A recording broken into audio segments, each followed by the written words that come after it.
ओम नमः शिवाय। कैसे हैं आप सब? आप सबसे मैं क्षमा चाहती हूँ। आज मैं 2-4 मिनट शायद लेट हो गई हूँ और उसके लिए क्षमा प्रार्थी है आपसे। और आज के भाव में चलते हैं। परमात्मा कहते हैं कि जिंदगी में हमें अवसर बहुत मुश्किल से मिलता है। जैसे ये जीवन,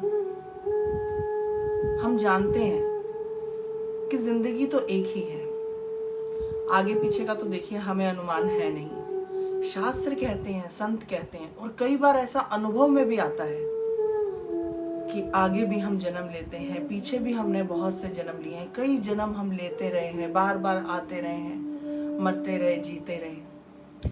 कभी बेटा पिता बन के आता है, कभी पिता पुत्र बनकर आता है। जीवन में विभिन्न प्रकार के संबंधों में हम लिपटे हुए बार बार इस संसार सागर में आते रहते हैं। अगर हम समझें इसको, संतों की वाणी को समझें, महापुरुषों की, या जिन्होंने भी उसको जाना, उनकी बात अगर हमें समझ में आती है तो वो ये कहते हैं कि ये जो मनुष्य जीवन का अवसर है, ये हमको बार बार नहीं मिलना। कथन सत्य है, समझ में आता है कि भैया मनुष्य जीवन बहुत दुर्लभ है, बड़े भाग मानुष तन पावा। और अगर हम अपने भी दृष्टिकोण से सोचें तो जीवन तो एक ही है। आगे और पीछे क्या करेंगे जानकर, यदि हम आज ना जी पाए। अस्तित्व तो आज का है, बात तो आज की है, आज जीने की है, आज उड़ने की है, आज फिर जीने की तमन्ना है, आज फिर मरने का इरादा है। जो बात है वो आज की है। पीछे गाते रहो, सुनते रहो, याद करते रहो, मनन करते रहो और खाम खा दम में भरे रहो। मैं ऐसा था, मैं वैसा था, मैंने ये किया, मैंने वो किया, अपने बलिदान की, और दूसरों के हमने तो आपके लिए ऐसा ऐसा किया। अपनी छाती पर भैया हमने तो देखा सब कुछ होते हुए, घटते हुए। बहुत बड़ा जिगरा है हमारा। खाम खा दम में, अहम में, अपने आज को लुटाने। पल भर को हम बैठे अपने साथ, पल भर को हम बैठे अपने साथ, आंखें बंद की, सोचा कि आज खुद से मुलाकात करते हैं।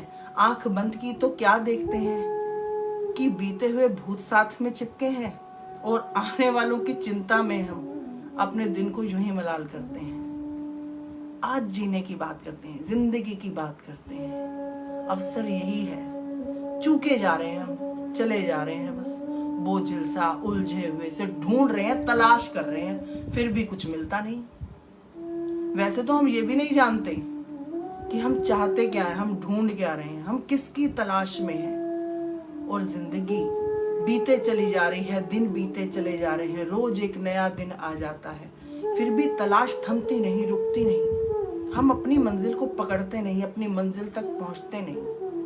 क्या ऐसा है कि जिंदगी में अवसर तो बहुत आए परंतु हम अवसर चूकते गए? बहुत बड़ी बात की जाती है, परमात्मा प्राप्ति की बात की जाती है, आत्मानुसंधान की बात की जाती है, आत्म साक्षात्कार की बात की जाती है। क्या ऐसा नहीं हुआ कि हम सबको अवसर नहीं मिले?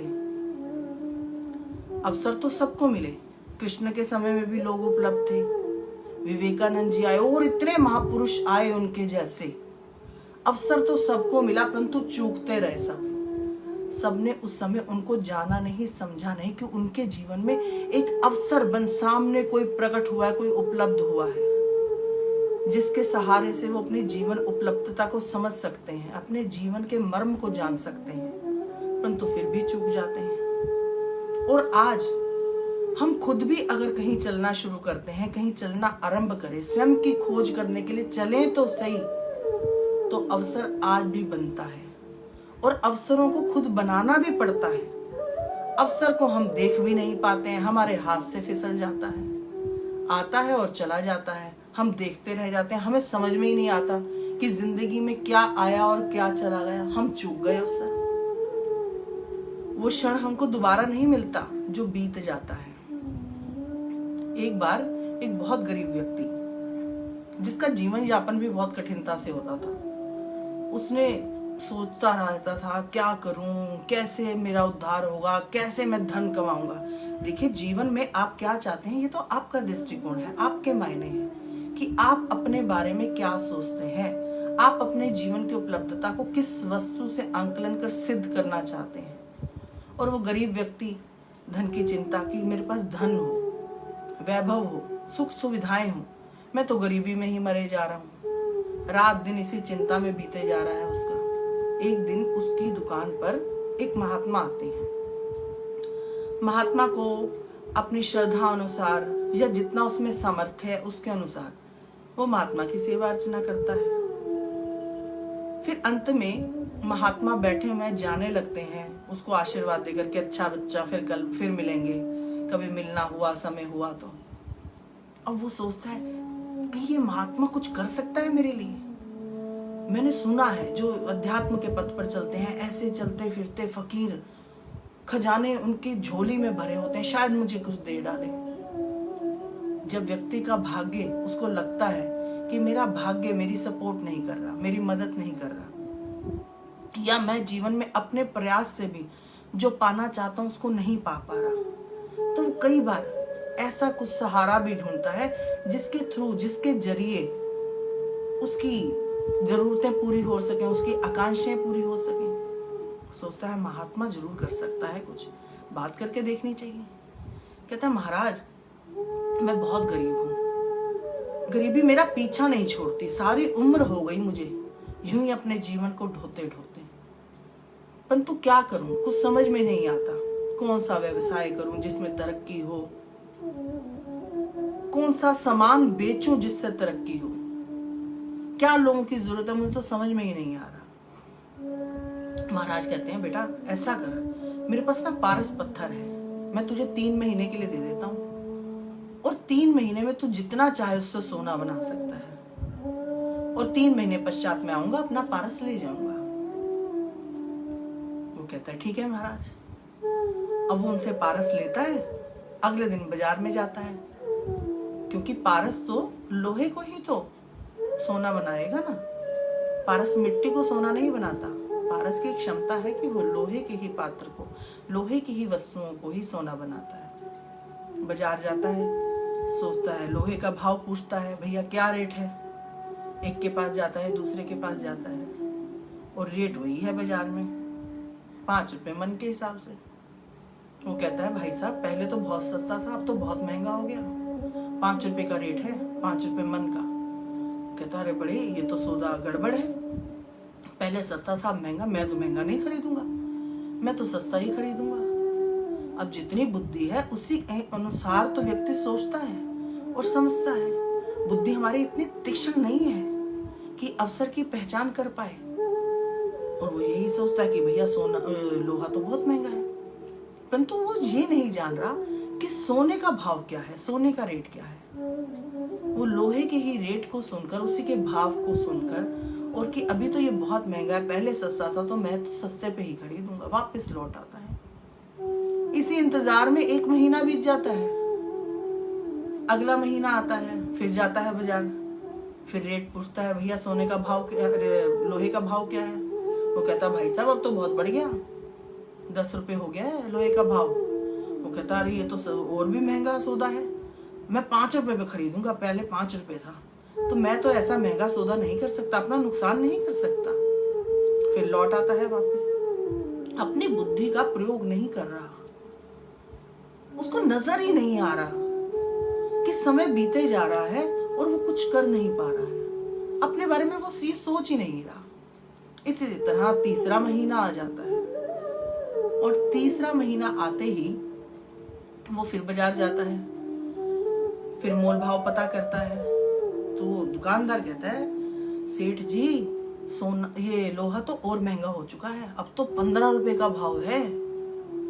वो सोचता अरे ये तो और महंगा हो गया, अब तो मैं बिल्कुल भी नहीं खरीद सकता, मैंने तो 5 रुपए का अवसर भी गवा दिया, उसके बाद 10 रुपए वाला भी अवसर गवा दिया, अब 15 रुपए, अब तो मैं बिल्कुल भी नहीं खरीद सकता।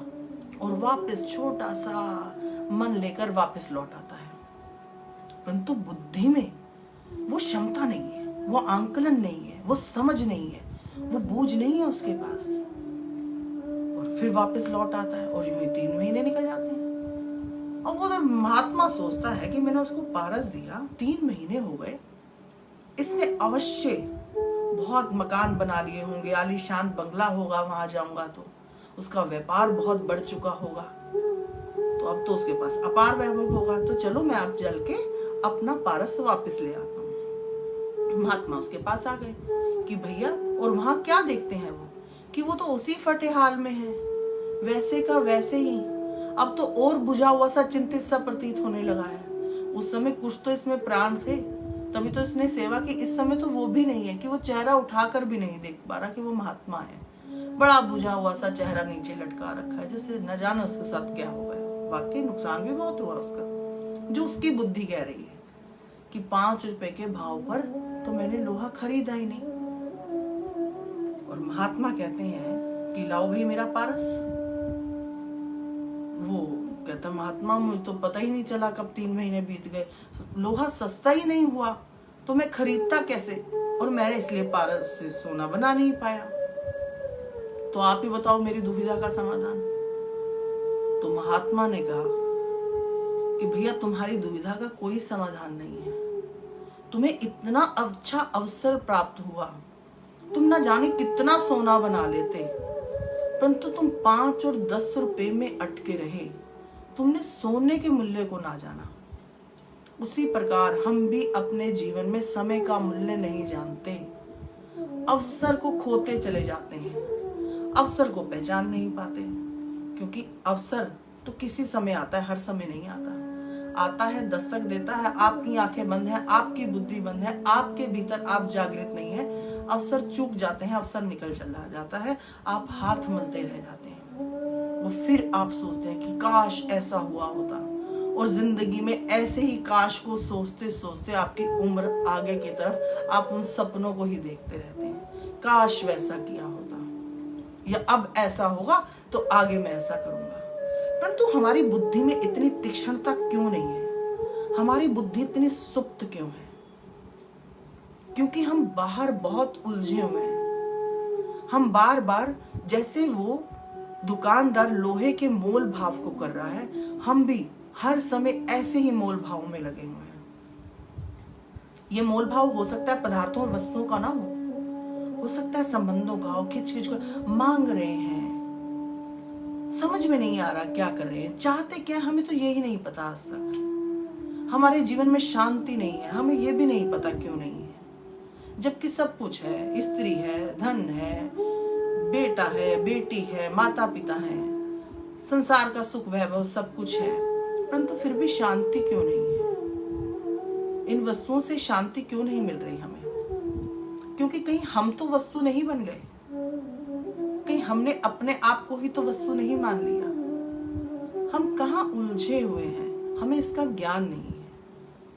क्योंकि हमारे मन रूपी दर्पण पर मैल जमी हुई है। जब तक ये मन की मैल दूर नहीं होगी, आपको स्पष्ट नहीं दिखाई देगा कि आपकी बुद्धि क्या सोचती है, वो सही सोचती है या नहीं सोचती है। आप हर समय हर परिस्थिति में द्वंद में रहते हैं। एक टी पॉइंट पे खड़े होकर सोचते हैं भैया इस तरफ जाऊं कि इस तरफ जाऊं। सामने की ओर तो मार्ग बंद है, अब भैया मुझे किस तरफ जाना है, या वापस लौटना है, दाएं जाऊं या बाएं जाऊं, समझ में नहीं आता। हर कोई व्यक्ति इस टी पॉइंट पे ही आकर खड़ा है। चाहे वो ध्यान का क्षेत्र हो कि कौन सा ध्यान मेरे लिए उचित है, चाहे वो साधना का हो, चाहे वो नाम जप का हो, कौन सा नाम जपूं, किससे मैं तरूंगा, फिर से वो अटका हुआ है। हर समय हर परिस्थिति में वो हाथ में 2 लड्डू तो लेकर बैठा है, ये वाला खाऊं या ये वाला खाऊं, उसको समझ में नहीं आता है। उसके लिए क्योंकि हमारी एकाग्रता नहीं है हमारे भीतर, हमारे पास वो बल नहीं है। वो बल कैसे आएगा? वो आत्मबल जो हम कहते हैं, किसी व्यक्ति को, किसी भी वस्तु को कुछ भी पाने के लिए जीवन में जो भी वो समर्थ चाहता है उसको पाने के लिए भीतर बल होना चाहिए। हमारे भीतर वो बल कहाँ है? कहाँ छुप गया है? क्यों नहीं है?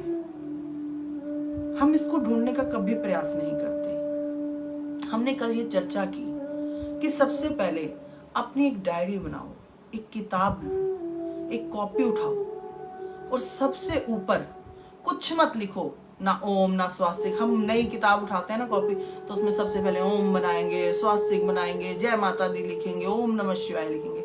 सबसे पहले ऊपर लिखो मैं क्या चाहता हूं, मैं कौन हूं। इस प्रश्न का तो जवाब सबके पास है। मैं आरती हूं, मैं कृष्णा हूं, मैं महेश जी हूं, अपना अपना नाम मैं ये हूं। हमारी भाषा में हम यही है कि मैं कौन हूं, इसका जवाब ये है। जबकि वास्तविकता में मैं कौन हूं, मैं सीमा नहीं हूं, मैं आरती नहीं हूं, मैं कृष्णा नहीं हूं, मैं कुछ भी नहीं हूं, मैं कुछ और हूं। ये नाम तो इस शरीर को मिला हुआ है और हम इसी नाम को बचाने में लगे रहते हैं, इसी नाम को संभालने में लगे रहते हैं और जिंदगी भर जो वास्तविकता है हम उससे चूकते रहते हैं।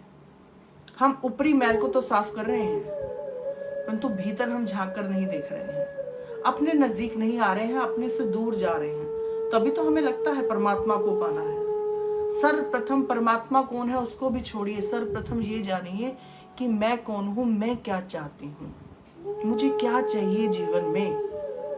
अगर मैं सुख चाहती हूँ तो वो सुख कहाँ से मिलेगा, अगर मैं शांति चाहता हूँ तो मुझे शांति कहाँ से मिलेगी, आप जो भी चाहते हैं वो कैसे मिलेगा।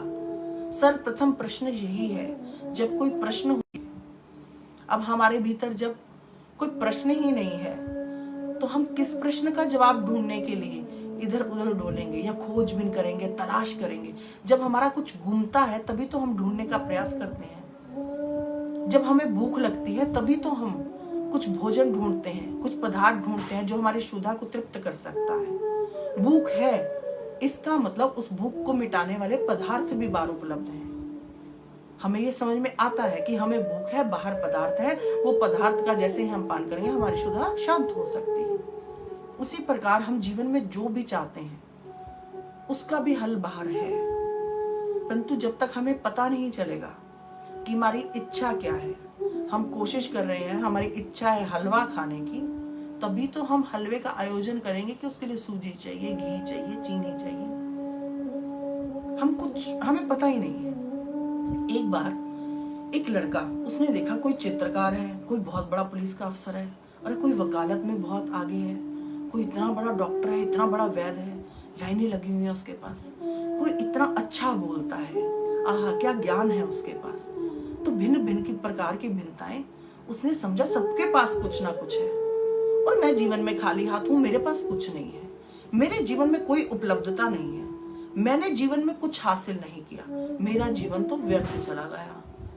और वो अपने आप को हीन भावना से ग्रसित करने लगा है, दिन प्रतिदिन सोचकर कि फलाना ऐसा है, वो ऐसा है, मेरे पास कुछ नहीं है, मैंने जीवन में कुछ नहीं किया, मैं आगे नहीं बढ़ा, मेरा जीवन बेकार हो गया और मैंने कुछ किया नहीं अभी तक। तो वो एक दिन सोचता है मैं सुसाइड कर लूं, आत्महत्या, और वो अपने घर से निकल चल पड़ता है। निकलते निकलते कहीं दूर जंगल में जाता है, दूर जंगल में जाता है, भीतर जाके जंगल में, गहन जंगल में वो प्रवेश करता है तो अंदर एक सन्यासी बैठा हुआ एक पेड़ के नीचे। वो उस लड़के को देखता है, कहता है अरे तू इस जंगल में, घने जंगल में क्या कर रहा है, क्या तुझे मृत्यु का भय नहीं है? या भिन्न भिन्न प्रकार के हिंसक जानवर है, एक मिनट लगेगा, एक क्षण लगेगा, तुझे खा जाएंगे वो, जा वापस लौट जा। कह रहा बस महाराज मुझे तो आत्महत्या करनी है, मैं तो मरने के लिए ही तो आया हूँ, खा जाए मुझे जानवर, मैं तो मरने के लिए आया हूँ। उन्होंने कहा क्यों भाई, क्या दुख है तुझे जीवन में, क्यों तू मरने आ गया? मरता वही है, आत्महत्या वही करता है, ये जघन्य पाप वही करता है जिसके लिए इस संसार से सब कुछ समाप्त हो चुका है, ये रिक्त हो चुका है, जहां उसको ना कोई संबंध नजर आता है, ना कहीं प्रेम की एक बूंद नजर आती है, कहीं संभावना नजर नहीं आती उसको जीवन की, जिसे लगता है कि जीवन संपूर्णतः नष्ट हो चुका है, ध्वंस हो चुका है मेरे जीवन का, अब मेरे पास एक ही हल है, केवल मृत्यु। उसको कोई अपना नहीं मिलता जिससे वो अपने हृदय की बात बांट पाए, अपने भीतर का दुख उससे चर्चा कर पाए, अपने भीतर के भावों को कहीं वो उद्वेग को निकाल पाए। उसके भीतर ऐसा कोई, उसको कोई नहीं मिलता उसके अपने आसपास, तब वो ऐसा कदम उठाता है। जब भीतर कभी भी किसी व्यक्ति के भीतर ऐसी भावना जगे तो उसे अवश्य सर्वप्रथम किसी ना किसी मित्र या जिससे वो बहुत प्रेम या कभी करता था, चलो आज नहीं है तभी तो वो आत्महत्या करना, आज उसे लग रहा कोई है ही नहीं मेरा, सब खत्म हो गए, कोई मुझे नहीं चाहता, परंतु फिर भी वो प्रयास करके अपनों को ना ढूंढे तो कोई और बाहर ढूंढे। कोई ना कोई अवश्य होता है जो राह दिखा सकता है। गहन अंधकार में एक मोमबत्ती जगाने की भर की देर है और प्रकाश हो जाता है। कोई आता है और उसे समझाता है तो क्या करने जा रहा है, और वो व्यक्ति रुक जाता है, थम जाता है, मार्ग बदल जाता है और वो जीवन को इतनी शिद्दत से जीने लग पड़ता है कि आज उसे एक जीवन उत्सव की बातें लगने लगती है। और वो व्यक्ति सन्यासी कहता है तू क्यों मरने आ गया? वो कहता है महाराज मेरा जीवन समाप्त हो चुका है, मेरे जीवन में कुछ नहीं है। सबने कुछ ना कुछ पाया अपने जीवन में, सबने कुछ ना कुछ उपलब्धि हासिल की, मैंने कुछ नहीं पाया, मेरा जीवन व्यर्थ है। जब मैं ऐसे लोगों को देखता हूँ जिन्होंने जीवन में कोई मुकाम हासिल किया है, जिन्होंने कोई अच्छाई हासिल की है, जिनको कोई बहुत चाहता है, परंतु मेरे जीवन में ऐसा कुछ नहीं है, तो सन्यासी कहता है तो क्या चाहता है, पहले ये सोच। उसने कहा महाराज ये तो मैंने कभी सोचा ही नहीं कि मैं क्या चाहता हूँ। उन्होंने सोचा कि मैंने डॉक्टर बनना है, मैंने टीचर बनना है, मैंने चित्रकार बनना है। अलग अलग सबकी ख्वाहिशें थी, लक्ष्य था एक जीवन का, तब वो वहां पहुंचे। और तू कह रहा है मैंने कुछ हासिल नहीं किया, परंतु तूने निर्धारित ही कहाँ किया? तू स्वयं कह रहा है कि मैंने तो कभी ऐसा सोचा नहीं। अब जब तूने कभी ऐसा कुछ सोचा ही नहीं कि तू जीवन में क्या चाहता है, तो तू वहां कैसे उस ओर आगे बढ़ेगा? किस चीज को हासिल करने के लिए आगे बढ़ेगा? उसी प्रकार हम भी अपने जीवन में सर्वप्रथम ये सोचे, सुख भी मिलता है, शांति भी मिलती है, धन भी मिलता है, वैभव भी मिलता है, आदर सत्कार भी मिलता है, मान सम्मान भी मिलता है, सब कुछ मिलता है जो एक व्यक्ति की जिज्ञासा होती है, जो वो चाहता है, परंतु वो वहां तक पहुंचने का मार्ग नहीं जानता है कि कैसे कैसे मैं वहां पहुंचूंगा, कौन कौन से पड़ावों से मुझे होकर गुजरना है। कोई भी व्यक्ति 12वीं तक तभी पहुंचता है जब वो पहले की 11 क्लासें कर लेता है। हर चीज का कारण है, हर चीज का उपाय है, हर चीज का निवारण है और हर वस्तु की उपलब्धता है। वस्तुता कि हमें पता तो हो हम चाहते क्या हैं। क्या हम परमात्मा को चाहते हैं?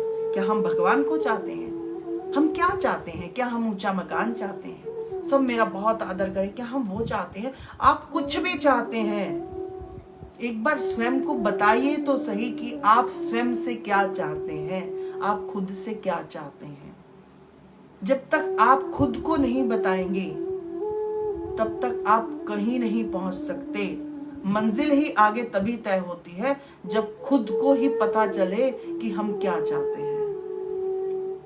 देखो, उसने जिंदगी में बहुत बात कर ली जिसने अपने आप से मुलाकात कर ली। सर्वप्रथम अपने आप से प्रश्न और फिर उसके बाद बाकी बातें।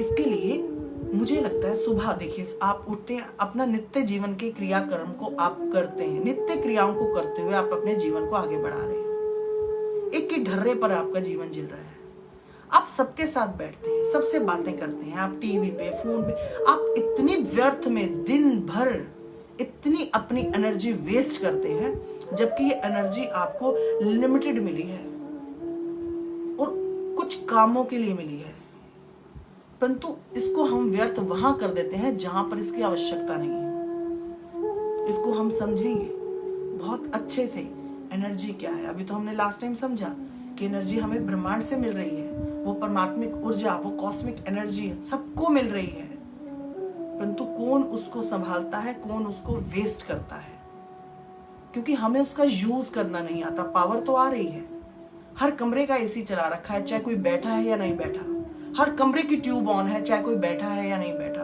हर कमरे का फैन ऑन है, चाहे कोई बैठा है या नहीं बैठा। तो ये व्यर्थ हुई ना उस ऊर्जा की खपत, वो बिजली वेस्ट जा रही है। तो जहां आवश्यकता नहीं है वहां तो हमें स्विच ऑन ऑफ करके रखना चाहिए, जहां आवश्यकता है वहीं का पंखा चले, वहीं की ट्यूब चले। हम जीवन भर चूकते हैं, इसी कारण से अवसर कैसे हाथ से फिसल जाता है हमें पता ही नहीं चलता। हमारे भीतर जागरूकता ही नहीं है, अवेयरनेस ही नहीं है। आपने दिन में क्या खाया, उसका स्वाद कैसा था आपको पता है, या यूं ही खा लिया बस? सोच कर देखो। अब मुझे तो आपके चेहरे दिख नहीं रहे, वरना अभी पता चल जाता। सोचना पड़ रहा है क्या खाया अभी 2 घंटे पहले, अभी तो 4:30 बजे हैं, 2 बजे खाया, 1:30 बजे क्या खाया, सोचना पड़ रहा है क्या स्वाद था, बस यूं ही खा लिया। जागरूक नहीं है हम, अवेयर नहीं है अपने लिए। हमें अपने भीतर जागरूकता अभियान चलाना पड़ेगा स्वयं के उत्थान के लिए, अपने लक्ष्य तक पहुंचने के लिए। तो वो सन्यासी उस लड़के को कहता है पहले लक्ष्य बनाओ, और जब तुम्हें लक्ष्य समझ में आएगा फिर तुम उसके अनुसार चलोगे। अब तुम्हें कैसे जाना है उस ट्रैक पर, ये बाद में सोचेंगे। सर्वप्रथम लक्ष्य निर्धारित करना पड़ेगा जीवन का। चूकिए मत, और रात का भोजन बड़े ध्यान से खाना, और मुझे मैसेज भी करके बताना कि क्या खाया और उसका स्वाद कैसा था। फिर मैं पूछूंगी आपसे कि वाकई आपने पूरी जागरूकता के साथ अपना भोजन किया या नहीं किया, या टीवी देखते हुए किया। जब टीवी देखोगे तब टीवी देखना, भोजन टीवी के साथ मत देखना, टीवी भोजन के साथ मत देखना। सब चीजों को बांट दो अपनी अपनी अलग अलग जगहों पर। जिस चीज का जो वक्त है उसी समय करो।